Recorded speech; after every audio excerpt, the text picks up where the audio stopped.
It's very important for us to play the game consistently and constantly because the more you know about what you've built, the more you know about how it works and what works and how you want to like stress it moving forward.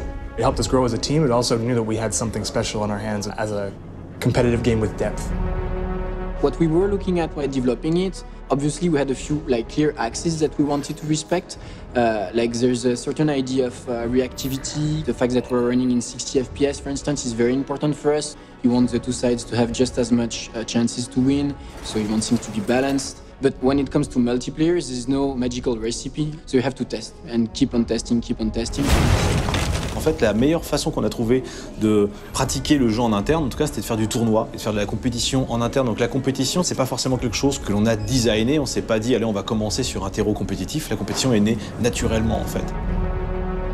Majority of us here on the dev team are hardcore gamers, so being involved to the extent that we were involved with and given the opportunity to kind of influence the game really pushed people to be more involved, to be more in depth into the game. And then we saw how many people were watching tournament matches being played, and following from one player's perspective was always great, but we thought, there's so much more going on in a match than just what one person is experiencing. Quand on regarde un FPS, en fait, on voit 90%, 100%, quasi 100% de l'action en étant dans la vue caméra du joueur. Et nous, dans notre spectateur mode, on a fait le contraire. Je regarde l'intégralité de l'équipe, je vois tous les mouvements se faire, je vois tout le travail préparatoire. Et après, quand j'ai besoin, je peux aller directement voir l'action individuelle.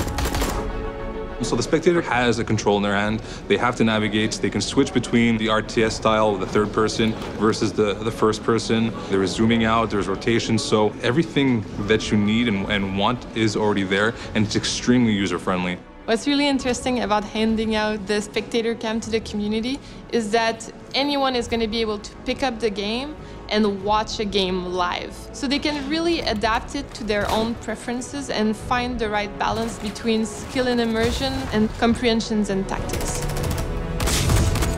On a toujours voulu en tout cas faire en sorte que ce jeu-là puisse faire participer les joueurs parce que c'est ça qui fait la différence. Et quand on voit que l'on joue et qu'on se laisse happer, absorber, qu'on commence à avoir même des comportements de mauvais joueurs, etc., ça veut dire qu'on est vraiment en train de jouer. You're brought in and it brings an emotion and you're into it and it's enjoying to watch and you root for a team. There's so many things going on. There's a story being displayed. Games being able to do that now and Siege possibly being able to do that for a lot of people as well is something that it's awesome. It's amazing.